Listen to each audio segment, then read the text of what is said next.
કોંગ્રેસના નવા પ્રદેશ પ્રમુખ કોણ? કોંગ્રેસની વાત કરીએ તો વર્ષ 2022 વિધાનસભાની ચૂંટણીમાં કોંગ્રેસના પ્રદેશ પ્રમુખ જગદીશ ઠાકોર હતા, પરંતુ 2022 વિધાનસભાની ચૂંટણીમાં કોંગ્રેસની કારમી હાર થઈ. માત્ર 17 ધારાસભ્ય જ ચૂંટાઈને આવ્યા અને બીજી તરફ આમ આદમી પાર્ટીના 5 જેટલા ધારાસભ્યો ચૂંટાઈને આવ્યા. જે બાદ કોંગ્રેસના સંગઠનમાં ધરખમ ફેરફાર થયા છે. ત્યારબાદ શક્તિસિંહ ગોહિલને, રાજ્યસભાના સાંસદ છે શક્તિસિંહ ગોહિલને, તેમની જૂન 2023માં કોંગ્રેસના પ્રદેશ પ્રમુખ તરીકે વરણી કરવામાં આવે છે.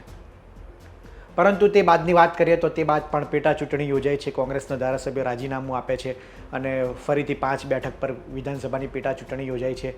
આમાં પણ કોંગ્રેસની કારમી હાર થાય છે.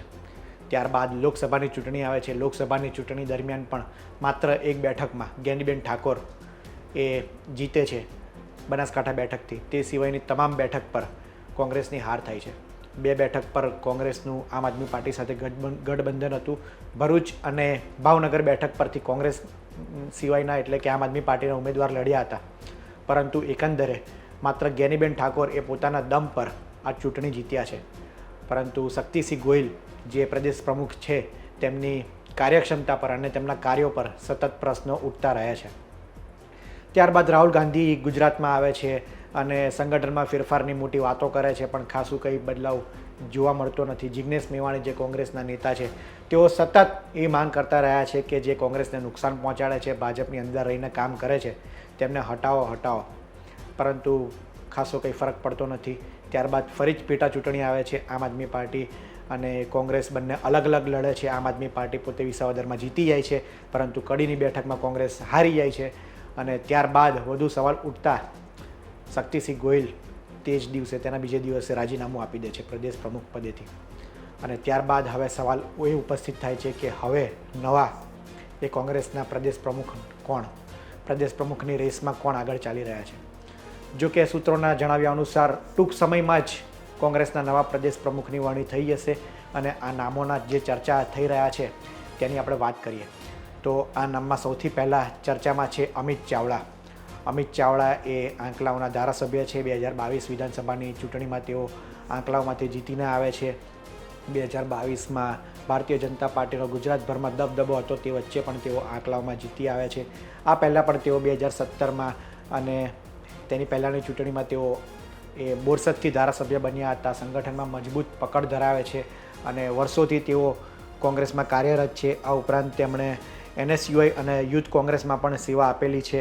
2012 અને 2017ની વિધાનસભા ચૂંટણી તેઓ બોરસદથી જીતે છે અને ત્યારબાદ અત્યારે એક ઓફિશિયલ સરકારે તો પદ નથી આપ્યું, પરંતુ તેઓ કોંગ્રેસના નેતા વિપક્ષ તરીકે વિધાનસભામાં જવાબદારી નિભાવી રહ્યા છે. આ બાદ બીજો ચહેરો જે ચર્ચામાં છે તેનું નામ છે પરેશ ધાનાણી. પરેશ ધાનાણી વિશે એવું કહેવાય છે કે 2002માં તે વખતે તેમણે પરસોત્તમ રૂપાલા, જે દિગ્ગજ નેતા છે ભારતીય જનતા પાર્ટીના અને હાલ રાજકોટથી સાંસદ છે, તેમને 2002માં એ અમરેલી વિધાનસભાની બેઠક પરથી તેમણે હરાવ્યા હતા. આ બાદ પરેશ ધાનાણીની વાત કરીએ તો તેઓ પણ કોંગ્રેસમાં વર્ષોથી કાર્યરત છે. 2018થી 2021 દરમિયાન તેમણે નેતા વિપક્ષની જવાબદારી નિભાવેલી છે. આ ઉપરાંત 2012થી 2022 દરમિયાન તેઓ ધારાસભ્ય રહી ચૂક્યા છે.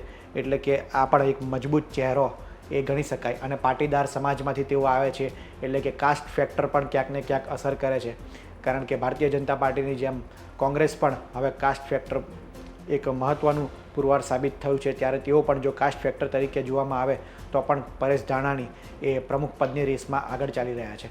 અન્ય નામની વાત કરીએ તો જો મહિલાનો ચહેરો એ કોંગ્રેસમાં લાવવા માગતી હોય, પરિવર્તન માટે ઘણા સમયથી જો કોંગ્રેસ ઉકાળી નથી શકી રાજ્યમાં, અને જો મહિલા એક મજબૂત ચહેરો આવવાનો હોય તો તેમાં સૌથી આગળ ચાલે છે જ્ઞાનીબેન ઠાકોર. જ્ઞાનીબેન ઠાકોર એ વર્ષો બાદ કોંગ્રેસમાં ક્યાંક ને ક્યાંક જશ્નનો માહોલ આવે તેવી બનાસકાંઠાથી તેઓ સાંસદ બન્યા હતા. કારણ વર્ષોથી ગુજરાતમાં કોંગ્રેસ સાવ જળમૂળથી નાબૂદ થઈ ગઈ હતી, કારણ કે લોકસભાની ચૂંટણીમાં 0-0 બેઠક આવતી હતી. ત્યારે જ્ઞાનીબેન ઠાકોરે બનાસકાંઠાની ચૂંટણી જીતીને આવે છે. આ ઉપરાંત વાત કરીએ તો 2017ની વિધાનસભા ચૂંટણીમાં તેમણે શંકર ચૌધરીને હરાવ્યા હતા. આ ઉપરાંત તેઓ 2017માં શંકર ચૌધરીને હરાવ્યા હતા અને તેઓ ધારાસભ્ય બન્યા હતા. 2022માં તેઓ ફરીથી વાવ બેઠક પરથી ધારાસભ્ય બન્યા હતા. આ સમયે શંકર ચૌધરીએ, ભાજપના દિગ્ગજ નેતાએ બેઠક બદલી હતી અને તેઓ અન્ય બેઠક પરથી ધારાસભ્ય બન્યા હતા અને 2024માં તેઓ લોકસભામાં સાંસદ બન્યા છે. ત્યારે જો મહિલા કદાવર નેતાની વાત કરવામાં આવે અને ઠાકોર સમાજમાંથી તેઓ આવે છે તો તેનું પર પણ અને સમાજમાં પણ તેમનું ખાસું એવું પ્રભુત્વ છે. તો મહિલા ચહેરો જો કોંગ્રેસ લાવવા ઈચ્છતી હોય તો ગેનીબેન ઠાકોરનું નામ સૌથી આગળ ચાલી રહ્યું છે. આ ઉપરાંત અન્ય નેતાની વાત કરીએ તો જિજ્ઞેશ મેવાણી પણ આ રેસમાં આગળ ચાલી રહ્યા છે. જિજ્ઞેશ મેવાણીની વાત કરીએ તો 2017માં તેઓ વડગામથી અપક્ષ ધારાસભ્ય ચૂંટાઈ આવ્યા હતા. જો કે કોંગ્રેસને તેમનું બહારથી સમર્થન હતું અને 2022માં તેઓ એ વડગામમાં કોંગ્રેસમાંથી ચૂંટણી લડ્યા હતા અને ધારાસભ્ય બન્યા હતા. 2022માં રાજ્યભરમાં ભાજપની એક પ્રકારની લહેર હતી, તેવામાં તેઓ ધારાસભ્ય બન્યા હતા. દલિત સમાજમાંથી તેઓ આવે છે. 2006 ઉનાકાંડની જે ઘટના હતી ત્યારબાદ તેઓ ચર્ચામાં આવ્યા હતા અને રાષ્ટ્રીય અખબારો, રાષ્ટ્રીય મીડિયામાં પણ તેઓ છવાયા હતા અને અત્યારે પણ તેઓ હવે કોંગ્રેસના રાષ્ટ્રીય નેતા બની ગયા છે. રાષ્ટ્રીય દલિત અધિકાર મંચના તેઓ કન્વીનર છે. અને જો કોંગ્રેસ કાસ્ટ ફેક્ટર વાઇઝ પણ જુએ તો જિજ્ઞેશ મેવાણી એક મજબૂત ચહેરો છે, યુવાન છે અને આક્રમક રીતના અવાજ ઉઠાવે છે અને સરકાર વિરુદ્ધ બોલે છે. તો એક જિજ્ઞેશ મેવાણી પણ ચહેરો છે. અન્ય વાત કરવામાં આવે તો જો એ કોંગ્રેસ આદિવાસી સમાજમાંથી કોઈ ચહેરો લાવવા માગતી હોય તો તુષાર ચૌધરીનું નામ સૌથી આગળ ચાલી રહ્યું છે. તુષાર ચૌધરી એ વિધાનસભાના ધારાસભ્ય છે. તેઓએ 2002માં તેઓ વ્યારાથી ધારાસભ્ય બન્યા હતા. ત્યારબાદ 2004માં તેઓ માંડવીના લોકસભાથી સાંસદ પણ રહ્યા છે, એટલે કે સાંસદની પણ તેઓ જવાબદારી નિભાવી ચૂક્યા છે. 2009માં તેઓ બારડોલી બેઠક પરથી સાંસદ બન્યા હતા. એટલે કે 2022માં તેમણે ભાજપના દિગ્ગજ નેતા અશ્વિન કોટવાલને હરાવીને તેઓ ધારાસભ્ય બન્યા હતા. એટલે કે દક્ષિણ ગુજરાતમાં તેઓ ખાસું એવું પ્રભુત્વ ધરાવે છે અને આદિવાસી સમાજમાંથી આવે છે. આદિવાસી સમાજમાં તેમની પકડ છે. વર્ષોથી કોંગ્રેસમાં સેવા આપી રહ્યા છે. એટલે તુષાર ચૌધરી પણ એક મજબૂત ચહેરો છે. અને આ ઉપરાંત અન્ય એક વાત કરવામાં આવે તો લાલજી દેસાઈ, જે કોંગ્રેસના સેવાદળના રાષ્ટ્રીય અધ્યક્ષ છે, તેમનું નામ પણ આગળ ચાલી રહ્યું છે. તેમનું નામ પણ ચર્ચામાં છે. લાલજી દેસાઈ એ કોંગ્રેસની શાખા સેવાદળ છે, તેમના રાષ્ટ્રીય પ્રમુખ છે અને વર્ષોથી કોંગ્રેસમાં કાર્યરત છે. વર્ષોથી તેઓ કોંગ્રેસમાં સેવા આપી રહ્યા છે અને ભાજપ અને સંઘ વિરુદ્ધ નિવેદન કરવા માટે તેઓ જાણીતા છે અને એક રાષ્ટ્રીય ચહેરો છે, મજબૂત ચહેરો છે. તો સેવાદળમાંથી પણ આ લાલજી દેસાઈની નિયુક્તિ થઈ શકે છે. તો આ 5 ચહેરા હતા જે અત્યારે કોંગ્રેસની રેસમાં આગળ ચાલી રહ્યા છે.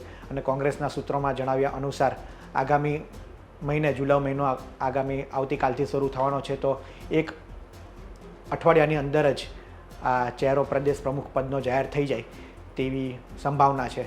તો આ 5 ચહેરા હતા જે કોંગ્રેસની રેસમાં સૌથી આગળ ચાલી રહ્યા છે. અમિત ચાવડાનું નામ તેમાં મોખરે ચાલે છે. ત્યારબાદ પરેશ ધાનાણી છે, ગેનીબેન ઠાકોર છે, આ ઉપરાંત જિજ્ઞેશ મેવાણી છે, તુષાર ચૌધરી છે અને લાલજી દેસાઈ. આ 5 ચહેરાઓ સૌથી આગળ ચાલી રહ્યા છે. આ અંગે આપનું શું કહેવું છે તે અમને વિડીયોમાં કોમેન્ટમાં જરૂર જણાવશો. આ વિડીયોમાં હાલ આટલું જ. ધન્યવાદ.